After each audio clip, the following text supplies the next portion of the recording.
وقت چونکہ اتنا نہیں ہے، صرف ایک ربائی اور مرثیے کے 4 بند پیش کروں گا. ایک بار اور صلوات پڑھ دیجیے باز بلند.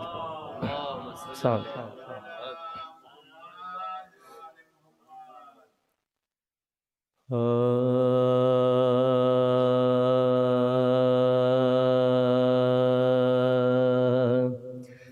حرم کی خاک سے چہرے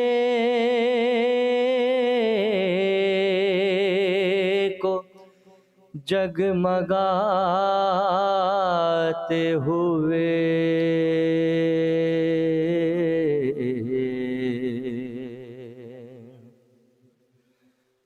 حرم کی خاک سے چہرے کو جگمگاتے ہوئے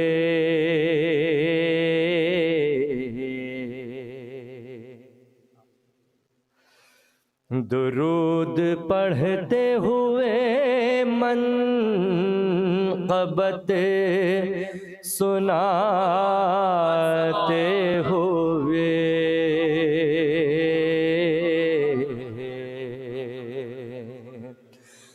درود پڑھتے ہوئے منقبت سناتے ہوئے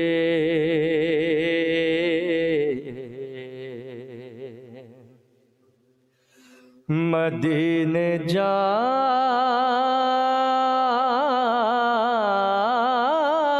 کے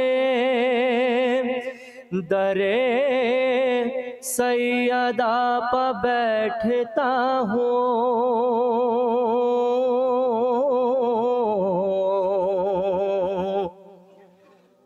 مدینے جا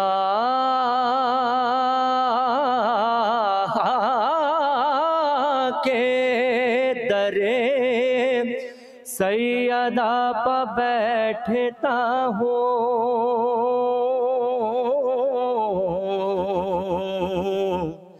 کہ دیکھ لے مجھے سرکار آتے جاتے ہوئے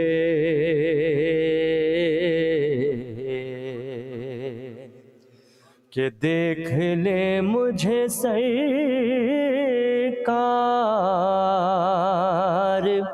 آتے جاتے ہوئے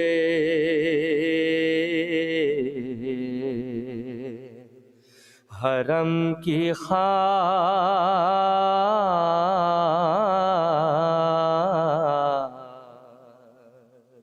صلوات بر محمد و آل محمد.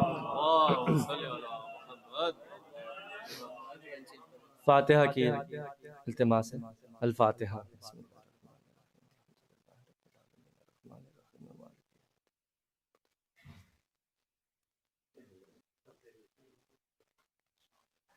نام تو بہت سارے ہیں، ایک ہی. سورہ فاتحہ کی التماس ہے مرحومہ صفدری حسین میر صاحبہ کے لیے. الفاتحہ.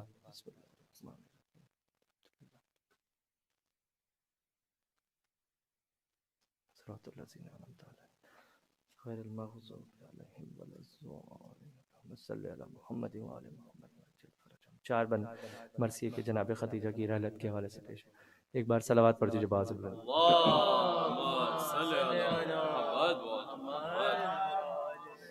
ایک بار اور صلوات پڑھ دیجیے باز بلند.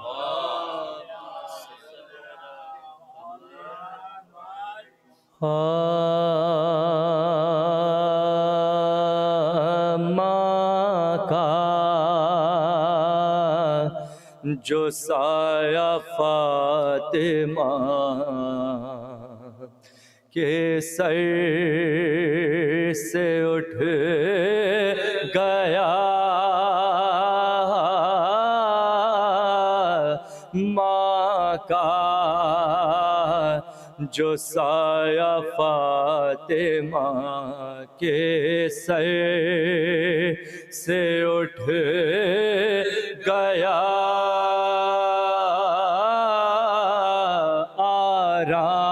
آرام چین اس کے مقدر سے اٹھ گیا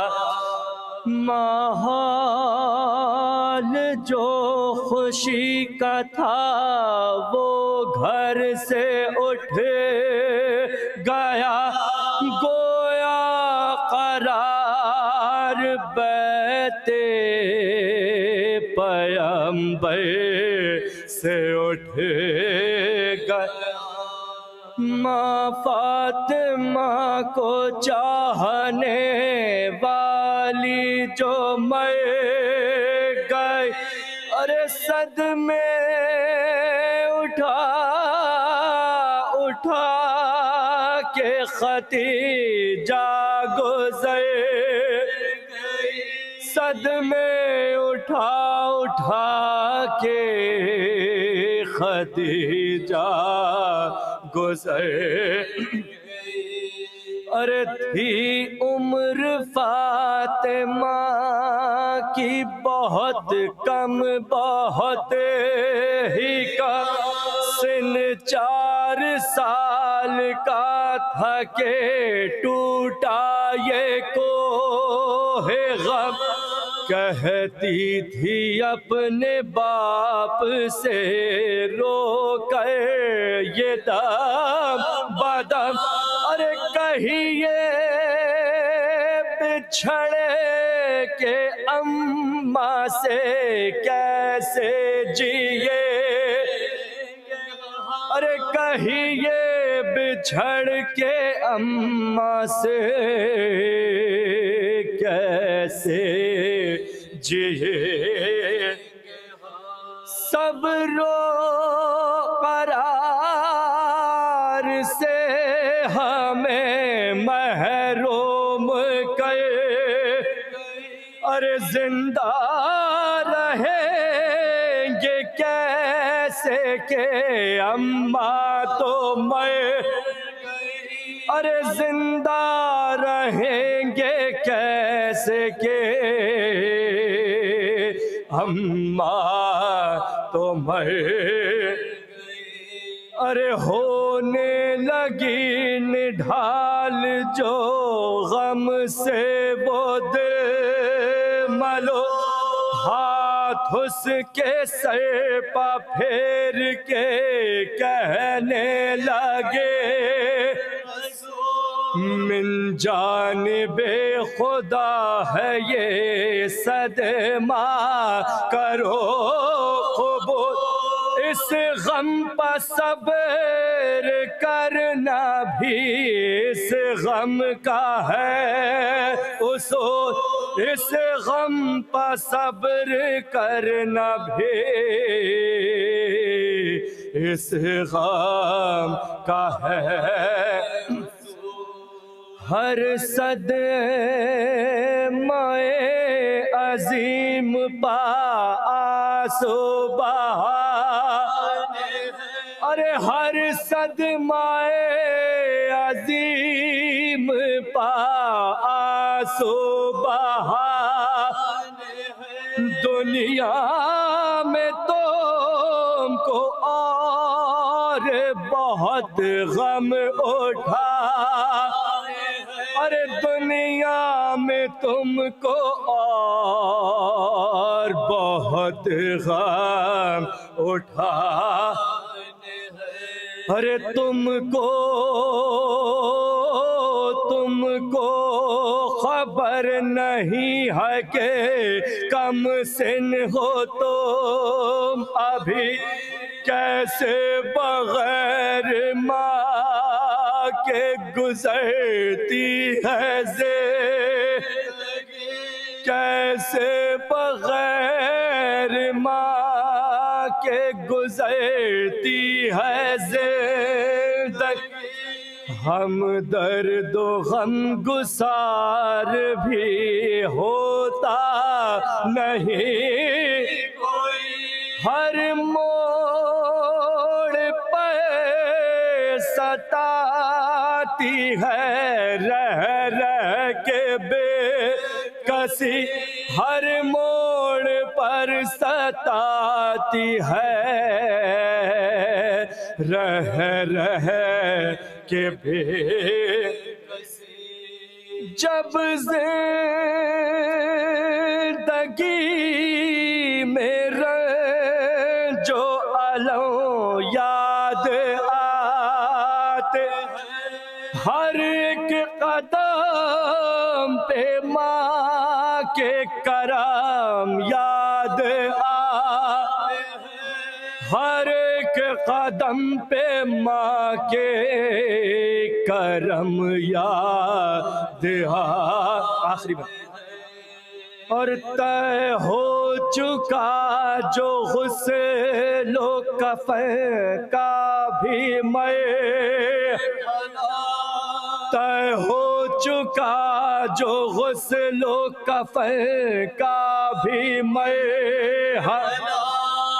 تیار ہو گیا جو جنازہ خدیجہ کا بیٹی نے ماں کا آخری دیدار کر دیا بیٹی نے ماں کا آخری دیدار کر لیا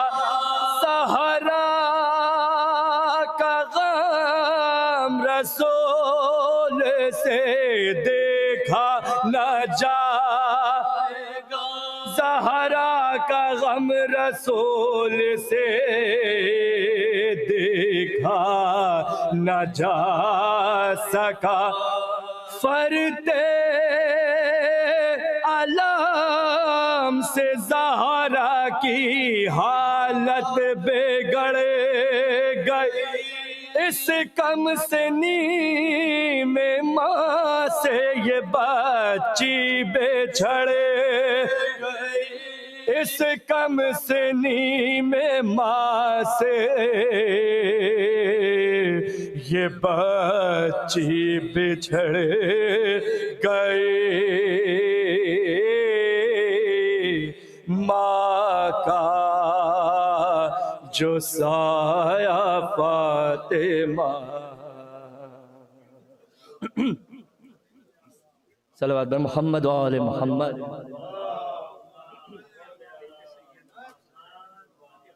ایک فاتحہ کی التماس ہے مرحومہ صفدری حسین میر آج جن کے سال ثواب کی مجلس یہ ہے برسی کی صفدری حسین میر بنت سید عباس حسین الفاتحہ بسم اللہ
رحم اللہ من قرأ الفاتحہ لارواح المومنین والمومنات مخصوصاً جن کے لیے یہ مجلس منعقد کی گئی ہے رسالہ ثواب کے لیے صفدری حسین میر بنت سید عباس حسین بیگم الفاتحہ اور تمام مرحومین عسکری بھائی کے فیملی کے الفاتحہ بسم اللہ الرحمن الرحیم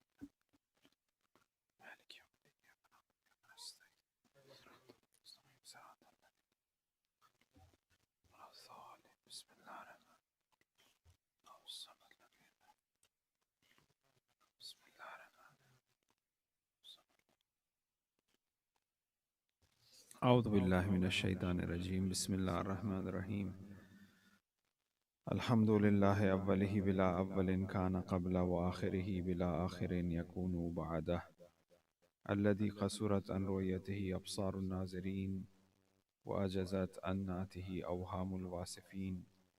ثم الصلاة والسلام على سيدنا ونبينا حبيبنا وطبيب نفوسنا أشرف الأنبياء والمرسلين أبي القاسم محمد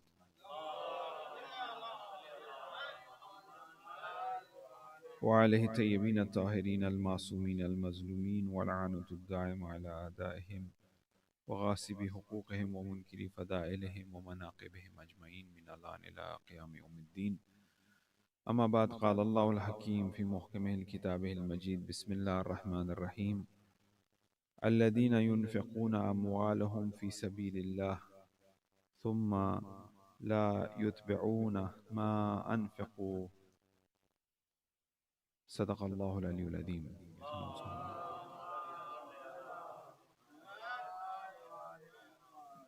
In Surah Baqarah, there's a verse which says, "Alladina yunfiquna amwalahum fi sabilillah." Those who give their amwal. This is in relation to Khadija salamullah alayha, as we are still commemorating the days of the demise of the beloved of the Prophet, Khadija Kubra salamullah alayha, salawatullah Muhammad wa ali Muhammad. The ayah goes from Surah Baqarah that Alladina yunfiquna amwalahum fi sabilillah, those who give charity, those who give amwal, as she did, fi sabilillah, thumma la yutba'una ma anfiqu, and they do not follow what they have given by hurting others, in terms of by reminding them what they have given. You know, some people give, but when they give, they follow up on what happened and what not, and inquire and why you did this or why you did that. And lahum ajruhum inda rabbihim, their reward is near Allah subhanahu wa ta'ala. It never occurred to Hazrat Khadija salamullah alayha that she gave everything, and there wasn't a single narration or a point where she said that, oh, I did so much and in the end I got nothing, that there wasn't even a coffin for her, to be buried, right? And ajruhum inda rabbihim wala khawfun alayhim wala hum yahzanun. And for them the ajr is with Allah, but at the same time they are those people wala khawfun alayhim, they will not have any fear of Allah, khawf. And also they will not have alayhim wala hum yahzanun, they will not have any huzn. These are the two things that comes to catch us in the hereafter, which is khawf and huzn. Khawf means fear. The philosophical understanding of fear is when a person have no knowledge of, the fear comes there. If I don't have the room is dark and I don't have knowledge of what's inside the room, for example, I will fear to walk inside. There's no huzn there, there's no sorrow there, there's fear there, right? Where am I entering? Where am I going? I'm afraid of, right? So that's fear. But if there is knowledge, there will be no fear. The source of fear is lack of knowledge. If there is knowledge, there is no fear. That's why when it comes to death, the Ahlul Bayt alayhim salam, they say we are ready, because there is no fear for them. They yearn for that. They know, what time it is over there. They know what's coming. So they have no fear at all. La khawfun alayhim. So fear and the source of, so now for us as human beings, if you want to get rid of fear, this means that we should increase our ma'rifat, increase our knowledge. Then the fear will go away, right? Then there is wala khawfun alayhim wala hum yahzanun, and they do not have any sorrow. Sorrow comes from loss of the past, which is huzn. If I lose something in the past, and an opportunity, for example, then I will be sorrowful for losing that. For example, oh, the real estate value was so low, I wish I should have bought the houses in the past. Now there's no fear, but there is huzn. There's a sorrow of it, that the lost opportunity, right? So there are people on the day of judgment, there will be fear and huzn for them, because they will be afraid of what's going to happen. And at the same time, they will be in the state of huzn that they have lost the opportunity. The life was given to them, right? And the opportunity is gone. Just like, for example, now it's been like, 10 days, and I lost the opportunity of connecting to Allah the way I could have connected to Him at nights with Quran, with du'as, with prayers, for example, right? The 10 days are gone, but still there are 10 more days, 20 more days to come, inshallah. May Allah subhanahu wa ta'ala give us tawfiq to make the best of these 20 days that are remaining from the month of Ramadan. So therefore, there's a hadith that every 10 days the Prophet have divided into different, levels of mercy of Allah subhanahu wa ta'ala descending, right? There's a barakah, and there is rahma, and there is forgiveness. The last 10 days is forgiveness. Khalisna minan nar ya Rab, right? So, so we have 10, 20 more. So there's huzn for that. On the day of judgment, there will be huzn. People will be suffering. But those who alladina yunfiquna amwalahum fi sabilillah, those who have given charity in that sense, that they don't hurt others after giving charity. Sometimes people tend to do that. They give, yes, well and good, but at the same time, when they give, they have some sort of, belittle the others while giving. The fourth Imam, they say that when he used to give, he will kiss the hand of the beggar first, and then he will put the money in there, right? They will ask him, why do you do that? Because he says that whatever I give goes in the hands of Allah. So this is the hand of Allah that I'm kissing, that he's giving, right? That was his way of giving. And as we have many narrations, as if you give with the right, the left hand should not know, so on and so forth. And that's the best charity. Everything that is given in the hidden is considered to be the best, because the hidden part brings about that sincerity, that khulus. Because my nafs wants to show off, my nafs wants to say, my nafs wants to, somehow there is some sort of relationship of the nafs with good actions, right? Whether that be charity, whether that be ziyarat. Oh, I've done so much of ziyarat. Oh, I've done so much of hajj. There's always the aspect of the nafs would like to boast itself, is like to be recognized somehow, right? But when it's hidden, that's the best. Nobody knows, right? So these people who give, like Salamullah alayha, here in this case, there's no khawf and there's no huzn. La khawfun alayhim wa lahum yazanun.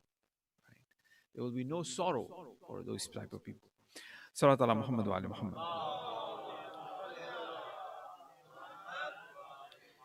Now, as we said that we're gonna be continuing our discussion on the themes that were, laid out in the very beginning, and we have reached to the point that we have 2 days left for the discussion of adala, of justice, which is one of the phenomenal reality of the existence of Allah subhanahu wa ta'ala. And it's a very interesting discussion, because not much been said or heard in regards to this, and even written by many philosophers as such, because it's a bit of a complex subject when it comes to justice, right? Justice, as we say, which is adl. Allah is known as adl, and Allah is also known as adil. He's adl himself. One of the names of Allah subhanahu wa ta'ala, that he's adl himself, and also he's adil as well. He's the justice itself, and he's just as well. Now, the way to approach justice, and peculiarly when it comes to justice, as I had mentioned earlier, we, the school of thought of Ahl Bayt alayhi salam, tends to emphasize a greater deal on adalat of Allah subhanahu wa ta'ala, on justice. Why? Because we are the one who have suffered. We have seen the injustices that have taken place against our Masumeen, against our Imams, against Fatimatul Zahra Salamullah alayha, right? Against Amirul Mu'mineen in terms of the Khilafah, for example, right? So that's why the Shi'an Ali, the partisans of Ali, tends to emphasize a greater deal in regards to justice of Allah subhanahu wa ta'ala, and in regards to justice in kull.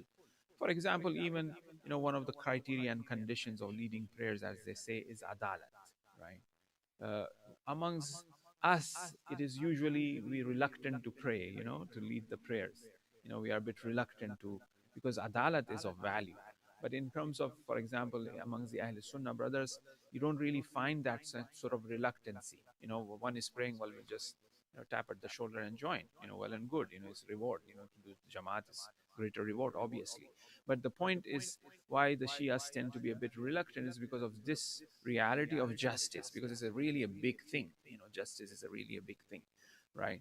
So, because that's why you find among the scholars of Kalam theology, among the scholars of philosophy as well, there's a greater deal of discussion that goes in regards to justice. Amongst the Ahl Sunnah, you would find the Mu'tazili scholars. There are two major branches, three, including Imamis. There are three major branches of intellectual thought that exist, one would say, or in theology, one would say, among the Muslims. One is the Ash'ari, the Ash'arites, right? And then you have the Mu'tazile, which are the Mu'tazilites. And we have the Imamiyye, which are the Imamites. We are the Imamites, we are the Imamiyye. The Ash'arites, the Ash'ari, they were also have expressed their theological arguments in regards to many things, when it comes to Allah subhanahu wa ta'ala, when it comes to discussions on justice, and many other. Like, for example, for Ash'ari, justice is not of great value as such. They say that, Allah, whatever Allah does, whatever Allah will do, that is just. Whatever He does, that is just. For example, if Allah wants to put Fir'aun in Jannah, He can put Fir'aun in Jannah. Nauzubillah, Musa in Jahannam, He can put Musa in Jahannam. And that is just. That is their approach in regards to the theological understanding of justice. They don't have the sense of qub, qub wa husn, which means that qabih, something that is evil and something that is good. For them, whatever Allah decides that is good, whatever Allah decides that is it evil, it can become evil even if it's good. For example, if lying, which is evil, essentially it's evil. That's what the Mu'tazili and the Imamites would say, Imamiyya would say, right? But for them, no, it's not the case. That could become good as well. These are the Ash'ari. And there was a particular and peculiar reason why they embark upon this journey, because for them, whoever is Khalifa and whatever he does, Atiullah, Atiullah Rasul wa ulil amr minkum. They were considered as the ulil amr. The Khalifa was the ulil amr, the person in command and in charge. And whatever this person does, even, for example, you have the massacre of Karbala, say, well, it's Allah, for them, right? And they were promoted, they were supported by the Khulafa. So it has its own political sort of reasoning behind that. But when it comes to philosophical discussion, there are theological and deep philosophical discussion from the Ash'aris as well. Then you have the Mu'tazilites. The Mu'tazile, they were more inclined, or had tendencies which were more of Imamite thought. That's why they discuss about, for example, destination and predestination, right? They were of the opinion that Allah have created the creation, and He has given the free will to man, and with this free will, he can gain paradise or he can gain hell, right? But the Ash'ari was that no, they believe in the best predestination. Allah can even put Musa in Jahannam. That's like, Allah wanted to do that, Allah can do that as well. That was their sort of. Now, the Imamites, they were, now for them, there's, it's getting into a bit of a theological discussion. I'm sorry, I'll just wrap it up very quickly. For Ash'arites, there's a predestination. For the Mu'tazilite, it's purely free will. But for the Imamites, it's both. There's free will and there's predestination. That's why, Imam Ja'far as-Sadiq alayhi salam says that, it's actually amr bain al-amrain. It's an amr, it's a command between predestination and free will. There is predestination, ajal, which Allah says is fixed, right? But at the same time, there is free will as well. Inshallah, perhaps if we have any Q&A later on, if time permits, we can discuss this in detail, because these are very complex and very important discussions in regards to that. Now, coming back to justice. Now, the Mu'tazilites, they also have the emphasis on justice. Just as we have five Furu'id-Din, they also have certain principles in which they regard, justice as one of the roots of their belief system, Mu'tazilite. However, now we don't have any Mutazilites left as such in terms of Shi scholars. I'm sorry, Muslim scholars. There aren't any Mutazilite type of scholars remaining today, right? The Mutazilite thought is known to be a modern thought or an intellectual thought amongst the Ahl Sunnah. Most of the Ahl Sunnah today, they all have the Ash'ari mentality or the Ash'ari theology. Most of the Ahl Sunnah. Only few you may find here and there, who may have or who may reflect or who may echo the Mutazilite thought. Now, coming back to on our school of thought, which is the Imami, and the discussions of Adalat is very important because, that, how can it be possible, Nauzubillah, an act that is evil essentially, is bad.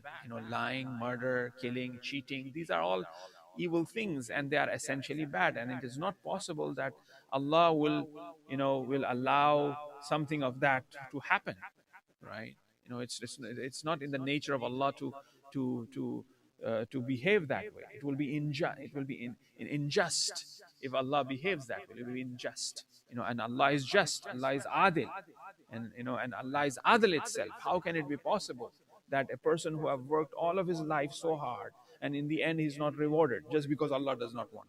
It's against the nature of Allah subhanahu wa ta'ala. What thought of Ash'ari thought is that? You know what I mean? Right? So therefore, Shias, they tend to talk a lot about justice, and that's why we have Tawheed, and then right after that is Adl. But the discussions of Adl is not, it's a very, how shall I say, subtle, requires a bit of reflections, and that's what I would like to do tonight here. If you help me with the Salawat ala Muhammad wa ala Muhammad. Now, to be fully human is to have an innate sense of justice. To be fully human is to have that innate sense of justice. When we speak of justice, we have an intuitive sense naturally in us that what is justice, what is not, to at least on that bare minimum level. Okay? If I hit a little child for no reason, naturally, regardless of a person is gone to a university or is an intellectual or whatnot, that person would say that what you have done is unjust. Naturally, it has that innate sense, right? That person will not like what has taken place. So it is in the nature of man to be against oppression, to vouch for justice, to yearn for justice. It is in the nature of man. Because justice is based on truth. Justice is based on haqq, right? Justice. So now, as it is based on haqq, as it is based on truth, then naturally, and I'm existing. There's reality to me. I'm truthful to myself. I'm not like one of those sophists. There was a sophist philosophers at the time of Socrates. They were known as the sophists, not the Sufis. People tend to kind of mistake the pronunciation. They were known as a sophist. The sophists were there that they say that we don't exist at all. It is a big dream, and they would promote that philosophy, right? And they were so much, they believe in their philosophy so much that the students used to, hold their hands so that they don't fall from the cliff, because they think that this is not real world. right. So that's how they regarded existence as. But as I said, justice is based on the truth. What is the greatest truth of ours? What is the greatest haqq of reality of ours? Haqq. And that is that we exist. We have wujud, we have existence, and that is the greatest truth. Our existence is undeniable. We cannot deny our existence. That's silly to deny our existence. As long as we believe, that we exist, which is truth, and justice is based on that. And the belief in God, on that sort of essential truth of man, is that he is a believer. That's why there's hadith that every person is born a believer, right? There is something, this famous argument of the sixth Imam, and we all know this, that, a person going in a ship and the ship is about to sink, the person feels that something should save. This something should save itself is the belief in God. He may not be believing in that sense of the word, Tawheed or Allah by this name or that name. That sense of being saved from somewhere, this is belief in God. Sixth Imam visited a person who was ill. And the sixth Imam said, and the patient who was ill, the person who was ill, he went, The sixth Imam said, what is this ah? This is Allah. He's calling Allah. He's calling for the relief. He doesn't know he is calling, but his nature is calling for that. Allah is relief, Allah is release. Right? That Allah, wujud of Allah is stamped on our existence. It cannot be separated. We think that atheism, they don't believe. No. Atheism itself is a belief. They are believing in something. Man cannot be without belief at all. Just like the 3 is an odd number, right? And the oddness of 3 is not separated. Man is a believer. He may not believe in the way that we believe in Allah, but he is a believer. That believing itself is nothing but believing in God. He cannot be outside believing something, right?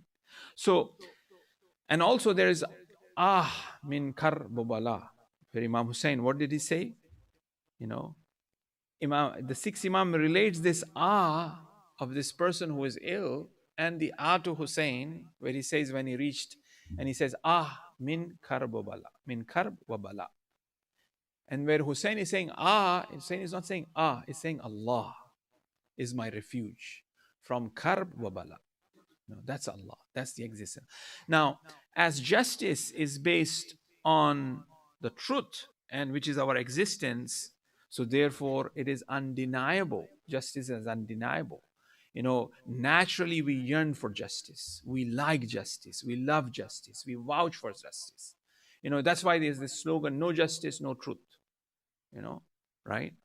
No justice, no truth. No truth, no justice. Right? Something of that accord. Now here, what is justice? From the metaphysical point of view, divine nature is one and completely itself, and that is justice. The divine nature, when you look at it, okay. Now, if you want to define in a terminology, we said placing things in its proper place is known as justice, as a definition. When you place things in its proper place, that is justice. The examples been given. If I wear the shoes properly, that is justice. Properly, right? If I wear 2 pair of socks properly, for example, that is justice. But although we have these fashion, sometimes there is white socks, sometimes there is black socks these days. People, this more postmodern culture value system, that is out there. There's something, shaitani behind all of these things, right? In any case, so placing thing in its proper place, right? So now, when you look at the nature is full of justice. It's pure, it's divine, and everything Allah have placed in its proper place, right? That is why when we go out there in nature, we feel at home, because Allah have placed these mountains and the rivers and the oceans and whatnot, the sky and the clouds. If we try to do something, we'll spoil it, right? But as it is natural, that is the justice of Allah subhanahu wa ta'ala. That's the reflection of divine nature, right? That's the reflection of the divine in the nature. And we are at peace and we are at ease. And because man yearns for justice, man likes to see justice, man does not like to see injustice is taking place, right? And that is why, he would be always trying to make things look perfect. As we spoke a little bit about, the symmetry and the asymmetry, so on in the Islamic art, everything should be, because his nature synchronizes with that, with what he's seeing and what he's watching and what he's surrounded with. As he's surrounded with all of these things which are in perfect balance and just, his soul is at ease as well, right? So number one, and that is the nature, right? the perfect equilibrium and beauty that is there in the nature. It's perfect, right? And that is justice of Allah subhanahu wa ta'ala. Now, however, because man have been given the free will, as he has been given the free will, the world of man is full of injustice because he misuses this free will, right? And he creates havoc and he creates injustices and oppression because of this free will. From the point of view of Allah, Allah is just by giving man free will. Allah is just by giving man free will. Allah will not be just if He hasn't given us free will. But we are not just by utilizing this free will to synchronize with the justice of Allah subhanahu wa ta'ala. Right? And in order for us to aqimun nas bil qist, as we recite in Surah Hadid, that as we look in terms of the justice of the free will, we've been asked by Allah subhanahu wa ta'ala to establish justice, and that is why He has sent the Quran. That is why He has sent the prophets. The duty of the prophet is just to be there, and the duty of the people just to be there to bring the guidance of justice. Prophet is not going to forcefully establish justice. That's why, none of the imams, forced anybody, or prophet forced anybody to have a state. It is the people who would go and ask the imam that, oh imam, please establish justice. Please, establish an Islamic rule. Rule us, guide us. You be the imam. So it is the responsibility in the Quran, in Surah Hadid, is the responsibility of the people to establish justice with the help of the prophets and the Quran. Right? So Allah have given us that free will, and utilization of this free will by the teachings of the revelation, we have to establish justice. Right? And that is why you find, justice is known to be the best of virtue. Without justice, there is imbalance, and there is disequilibrium.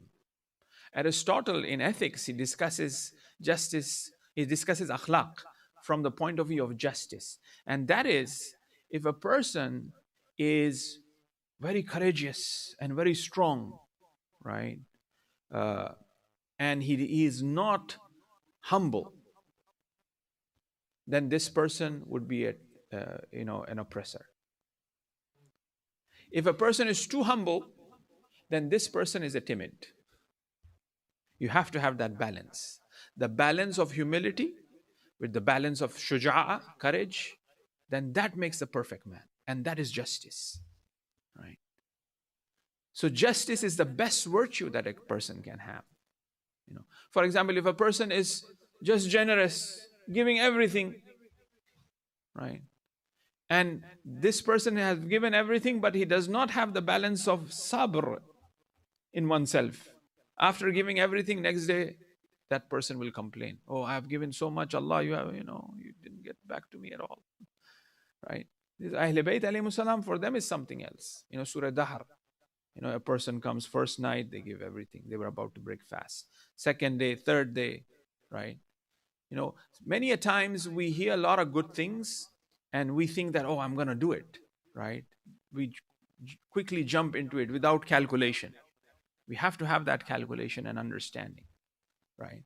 And then we do it. And after doing it, we wait for the reward to come in this very dunya, for example, right? And if we face any trouble, we say, oh, nothing happening. Why did I do that? Even that given, we criticize ourselves for doing it. Why? Because I'm not in that level of my nafs. I don't have that balance in me. I don't have that justice in me by which I could balance myself. That even if I'm suffering, I have that sabr. Like Ahl Bayt alayhi salam, they have that sabr. They can give everything. Like as, we have the birth of the second Imam coming up. He gave away everything, whatever he has in his life, 2 times. Whatever he has. He had house, property, clothes, whatever he has given away in the way of Allah subhanahu wa ta'ala twice in his life. Everything. He gave away once everything, then he, you know, accumulated it, and then he gave away everything as well for the second. It's for Ahl Bayt. But we have to work towards that. And many a times, we tend to miscalculate, right? When, yes, I wanted to discuss about the Sharia. Sharia law is one of, because we said that the justice is established through the revelation and by the Prophet. What did Prophet bring? He brought the Sharia. Sharia laws are the means and ways to bring about justice in our life and outside. It is through Sharia justice is brought, right? The laws, that the ahkam that are there, is in order that there be a balance in our life, because we know that we are different, categories of people. We have, there are different types of people. Some of them are physical in nature, some of them are intellectual in nature, some of them are emotional in nature, some of them are sentimental in nature. We all have different types of soul. To strike a balance of all of that, somebody is very emotional, for example. Oh, he's so emotional, this person, that all night, crying and wailing, and right.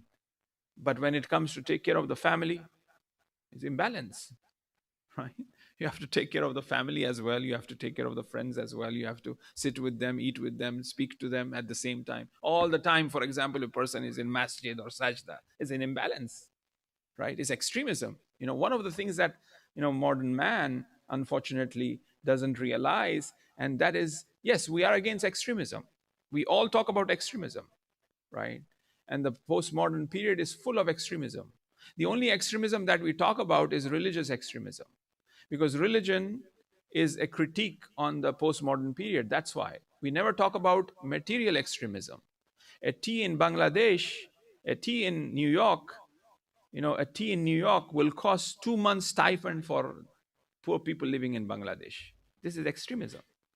A scientist in NASA working day and night, or a scientist, in order for the cancer research, working day and night, human being, insan, in the same world, you have the rich Arab, royal princes and princesses, whatnot, spending lavishly, but this guy who is working for humanity, doing cancer research, is extremism. One human being like this, the other human being like that.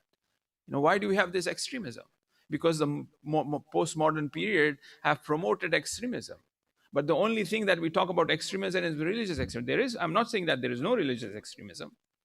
Why there is religious, extremism? It is also because of the postmodern period that we are living in, because of the capitalist society that we are living in. That's the very reason why we have all of this, imbalances taking place, right? Salat ala Muhammad wa ala Muhammad. So therefore, Sharia law tends to balance us, right? Yes, there is, I wanted to mention this very important hadith from the fifth Imam, where he was doing tawaf of the Kaaba, right? We do 7 times tawaf for a tawaf to be complete. There are 2 hadiths, I will mention both of them.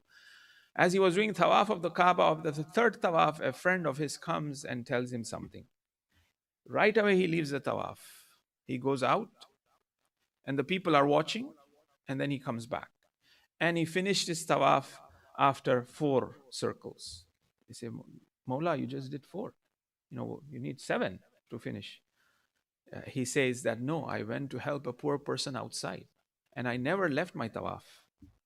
I was doing tawaf, right? In another narration, it says that he was doing itikaf. Itikaf is that where you have to be in the masjid for set amount of period, you cannot leave the masjid at all, unless it is for your hajat, for example. It is necessary for, right? So somebody comes and speaks to the imam leaves the itikaf. He goes and he comes back. Itikaf is technically broken, right? But imam says, no, I went outside to help and assist people. I haven't gone outside the parameters of the masjid as such. I was performing itikaf. So sometimes we have these imbalances in ourselves, that we overdo certain things, And we think that we are doing a good thing or a religious thing, but actually it is an imbalance. It's against the justice. That's why adalat and justice is very subtle reality that we have to really come to come to terms with, right? So Sharia tends to help us do that, tends to balance it. Law tends to always balance that. That's why, in dialogue of Plato, if you look at it, he discusses justice, and he regards as the one of the best virtues. Now that we are coming closer to the time of the azan, we will still continue on justice. There's a lot left that we need to still discuss. But as we have, oh, we have 10 more minutes. Oh, okay, inshallah. So we'll just mention a couple of things. As we said, that the criteria of justice, because we have to do the masaib as well, that's why I'm thinking. The criteria of justice, as we have said, is the truth, is the haqq. It's based on that. Sharia that we have, laws that we have, is based on haqq, is based on truth. And it should be established in our life, whether it comes to our personal life, such as our daily prayers, so on and so forth, and at the same time in terms of the public life as well. Through that, justice is being established. And we said that justice is seen in the divine nature. We see that there. So if we want to have that sort of peace and equilibrium that we see outside in our life, one of the way of bringing that justice in our life is through the Sharia, right? Is haqq, as we all know, the someone who vouched and who stood, who established justice, was Amirul Mu'minin Ali ibn Abi Talib alayhi salam, where the Prophet, he himself have said that al haqqu ma'al Ali wa Ali wal ma'al haqq. Haqq is with Ali and Ali is with haqq, and he doesn't end here. He says that wherever Ali turns, haqq turns that way. Not that wherever haqq turns, Ali will turn that way. No, wherever Ali turns, haqq will turn that way, right? Because he is the manifestation of that adl ilahi, of that justice ilahi. Not that there be some sort of criteria or calculation of ours as justice, and we are saying, okay, this is the law and this is justice and everybody have to follow that. No, Ali himself is the criteria of justice, because he is the manifestation and reflection of the adl of Allah and the adalat of Allah subhanahu wa ta'ala. That's why he also becomes in the dunya this, and in the akhirah qasimun nari wal jannah. Because he is the one who will divide between the people who are going to go to hell and who are going to go to heaven, right? Because he is the justice of Allah subhanahu wa ta'ala. And that's why they are known as the Mizan, the Ahlul Bayt alayhi salam.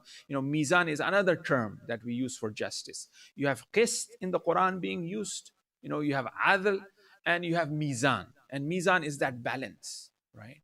And the Mizan itself, they say, is that Amirul Mu'minin is the Mizan, right? So now we gotta be a bit more careful when it comes to when they are the Mizan, and look how they live their life. And we, as a follower, where we are, right? How they behaved, how they lived, how they prayed. At night, Mawla ya Mawlai, Antal Mawla wa Ana al-Abd, right? The munajat of Amirul Mu'mineen, and the du'as of Amirul Mu'mineen, and the du'as of the sixth Imam, and the Ahlul Bayt, in terms of their charity, in terms of their living, in terms of their humility, in terms of their care, for the poor, right? They say that it is the tarbiyat of Khadija Kubra in relation to the children of Bibi, in regards to her daughter, that she gives away everything, because the mother have done that.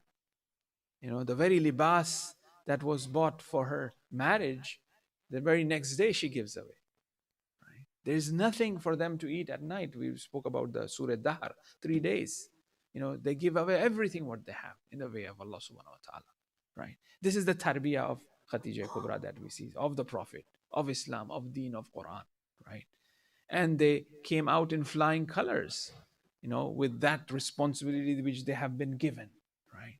It's a night of, once again, of commemoration for the demise of Khadija Kubra. We say that, how she would have felt when we see that this very daughter of Hazrat Khadija suffered in this fashion. That she wasn't allowed. It's a very sad culmination of the life of the Prophet, and then after. She clearly mentions in her khutbah, there are two khutbahs of Siddiqa Kubra. In one of the khutbah, she mentions that, as long as my father was there, Shaitan was like this turtle who have hidden its head in its lump, its hump.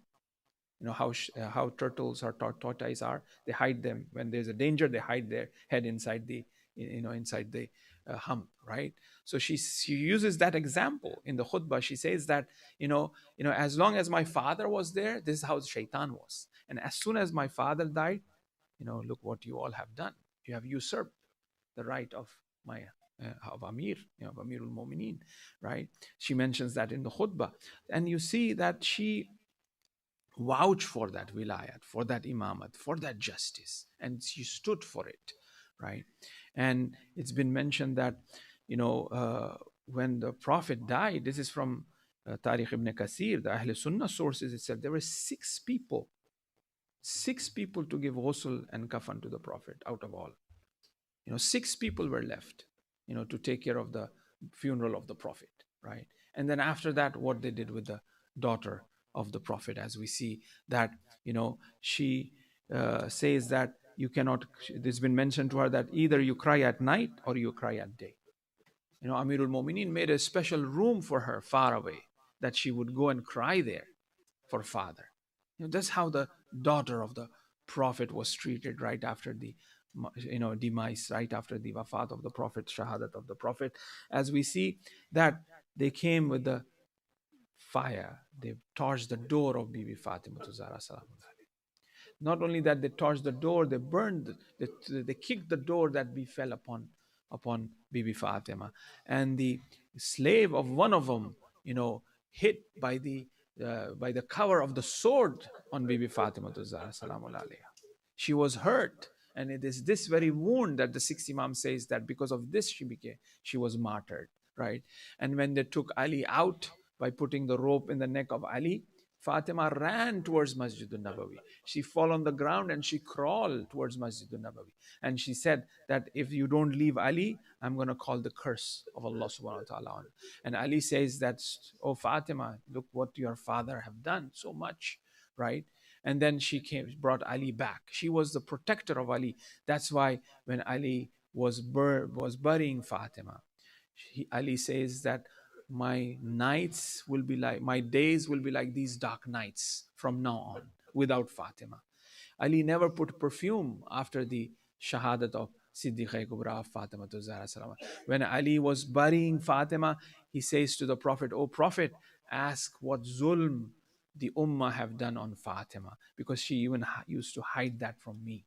We said last night that Ali was crying loudly while giving ghusl to Fatima, because there were wounds on the body of Fatima that Fatima never disclosed to Amirul Mu'mineen, to the husband. Allah la'natullah ala qawm az-zalimin sayalamu alladhina zalamu ayya munqalibin yanqalibun بفاطمة وأبيها وبعلها وبنيها وسر المستودع فيها بعدد ما أحاط به علمك فأجرنا يا الله يا الله يا الله يا الله يا الله يا الله يا الله يا الله يا الله يا الله يا رحمن يا رحيم يا مقلب القلوب ثبت قلوبنا على دينك يا قاضي الحاجات يا كافي المهمات إنك على كل شيء قدير. رحم الله من قرأ الفاتحة لأرواح المؤمنين والمؤمنات, especially for all of your marhumin and also the marhumin of the sponsors of the iftar tonight, particularly especially for Safdari Hussein Mir Begum Safdari Hussein Mir bint Sayyid Abbas Hussein. Al-Fatiha ma salawat.